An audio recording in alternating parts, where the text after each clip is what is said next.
Preparing to enter the market is easily the most important part of purchasing a home. This is where you set yourself up for success, or you're gonna set yourself up for failure.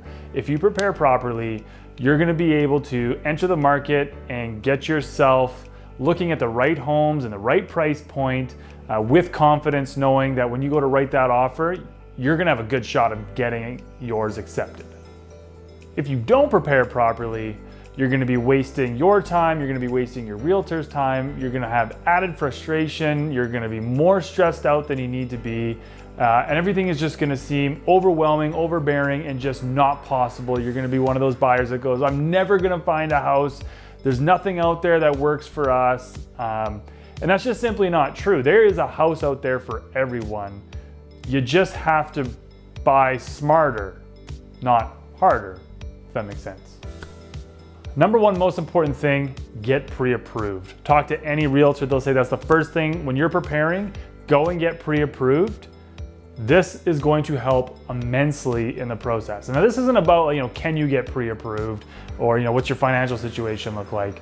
This is about knowing your realistic budget as set out by the bank based on rates and debt ratios and things like that, so that we can properly shop in the right price range. This is also about saving time, right? Because when we go to write an offer, we want to make sure that you're pre-approved, so that we need to ask for the smallest amount of time with a finance condition if we need one. If you haven't started that process with the bank and you write an offer and your offer is accepted, and then you send that offer to your banker, they're going to need a lot of time to get your application going, get it pre-approved by the underwriters, all of that stuff. Now it takes way more time. So now we have to ask the seller for 5 days of time to get that condition satisfied instead of 48 hours. When you're in a multiple offer situation, you're probably going up against other buyers who are already pre-approved, right? So on their conditions, they're only asking for that 48 hours, whereas you're gonna have to ask for 5 days, 6 days. Now, if all other parts of the offer are equal, that finance condition is gonna kill the chances of you getting that house. And then lastly, this helps determine our conditions. So getting pre-approved, talking to the bank, they're gonna say, you know what? You probably don't have to write with a finance condition. You could probably get away going unconditional. Or they're gonna say, you know what, not only do you need a finance condition, but you definitely have to sell your house before you buy another one. So just having that conversation with the bank is gonna really set the foundation for how we proceed with all of the other steps. There's no point in moving forward with any of the other steps if we haven't figured out the financial side of it with a mortgage expert. The next thing to do is to sit down, if it's you and your husband or wife purchasing the home, sit down with your partner and figure out your needs and your wants, okay? This is something you need to do before you start looking at houses. You need to figure out what is something that you really need and what is something that you really want. In this market, chances are you're gonna have to compromise on something some point in the line. And you should be compromising on the things that you want, not on the things that you need. For example, you need 4 bedrooms, you want an updated kitchen, right? You should, if you find the right house, it's got a great kitchen, it's got a great layout, but it's dated, but it's got the 4 bedrooms, it's got the square footage. You can always update the kitchen later.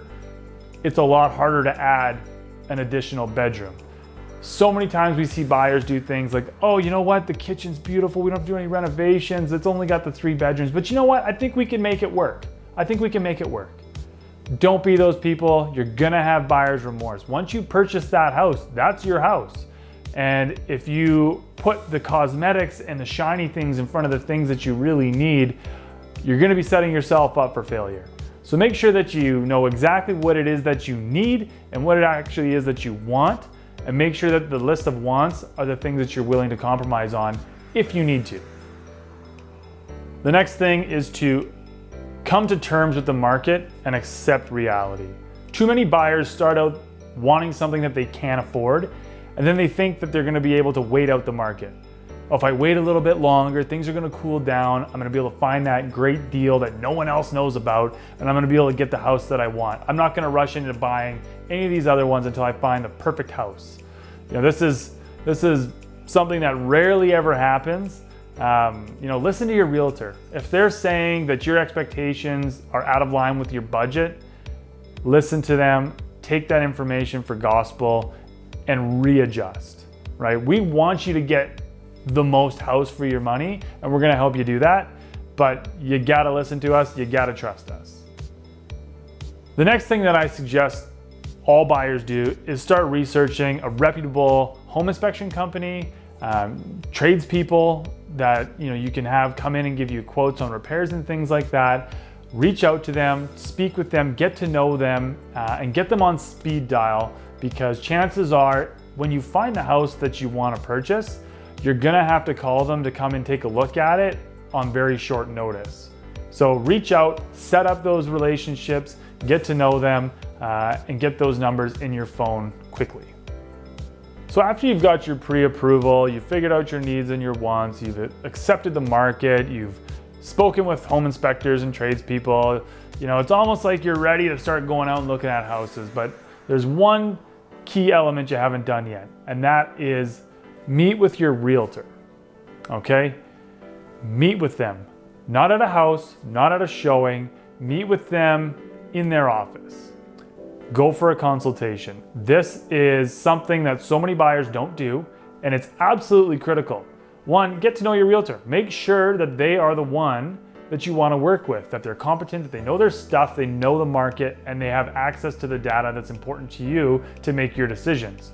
Meeting with your realtor is going to help you really get a good sense of what the market actually looks like. We're going to be able to pull the data that's most important, and we're going to be able to explain it to you in a way that makes sense.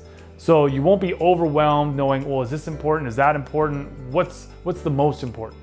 We have that information. We know how to decipher it and present it to you in a way that is comprehensible and is going to really help you get value out of it.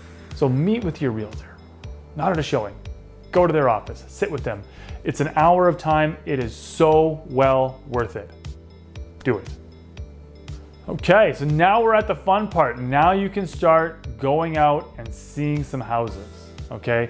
I recommend that my buyers get out and start seeing some houses with me ASAP, right? We all know how fake photos can be. Real estate is no different. Photos are doctored, right? They look perfect. And so many times when you get to the house, you're either a little surprised, like, oh, this place is much bigger than the photos made it look, or this place is so much smaller than the photos made it look, or, oh, this looks, nowhere near the condition that the photos made it look. So if you're a buyer that's sitting at home and all you've been doing is you've been looking at the photos of the houses, waiting for that right house to come along, chances are you've missed the boat on some great opportunities. You need to go out and you need to see some houses. If you're really serious about purchasing a home, you have to invest some time, and that includes your weekends, your evenings, and going out and seeing some houses, right? Now, I'm not saying go out and see every house. Please don't do that, because remember paralysis by analysis? You're gonna end up overwhelming yourself with too many options, and you're not gonna know which way's up. But what you should be doing is you should be getting out and seeing a couple of houses a week, even if they're not ones that you necessarily think you're gonna write an offer on, but if they're close, go and check them out. Get a sense for the space. It's really important to feel a home out. And that sounds a little weird, but that is so crucial, to feel a home. When you go into a home, it's not just about the visuals, what does it look like? It's how does it feel? Walk in the kitchen. Imagine yourself when you're cooking dinner. Is the space big enough for you? Only you know how you cook dinner. Maybe some people are a little more messy about it than others. Some people are nice and tidy. Some people need a ton of prep space. Some people cook more than other people cook. So, only you know if that kitchen's gonna feel right. Look at the living room, look at the bedrooms. Is this where your family, are you gonna be able to fit into the space? What does your furniture look like, in there? So get out and start feeling the homes. You're gonna start to understand really quick after you start doing this, what can you get for your budget, right? Because if you're looking at homes in the right budget, then you're gonna start to sense, quality of finishes, updates, things like that. After a couple homes, you're gonna have a really good idea. It's like, okay, so this is probably what the home that I get is going to feel like, going to look like. So now that you're out looking at houses, the next most important thing is to make sure that you're shopping in the right price range. This is another one of those things that's either going to set you up for success or set you up for failure. And it's kind of goes back to that part where you have to understand the market and accept reality. Shopping in the right price range is the key to getting your offer accepted. If you're not shopping in the right price range, then you've got no chance, right? So for example, if you've been pre-approved for $450,000, a lot of times buyers will think they can look at homes listed at $449,900. No, you have no room to write a strong offer at that point. You're gonna be stuck looking at houses and writing list price. And as your realtor will show you, writing list price is probably not gonna get you the house that you want. Now again, we're talking general here. I mean, there are plenty of times when list price can get you the house, but we're kind of focusing on opportunities that are multiple offer situations, really popular homes where you're gonna have to be competing. So if you're going into that type of situation, you can't be shopping at your max budget. If you're pre-approved for $450,000 and your realtor shows you that the average home is selling $40,000 over list price, then I wouldn't recommend that you look at any houses listed above $410,000, right? That's you're looking at the $375,000 to $410,000 range. That's where you're looking, but you're gonna spend $450,000 on it because that's how the market's working. Remember, list price is not indicative of what the house is worth. Sold prices are, and that's the other thing that your realtor is going to be able to provide for you is sold information. It doesn't matter what the house is listed for, all that matters is what the houses are selling for. So if you're pre-approved for $450,000, your agent's going to show you the houses in the areas that you want to be in that are selling for $450,000, and that will give you another really good sense of what you can purchase. It's going to help set your expectations and get them in line with what your budget is.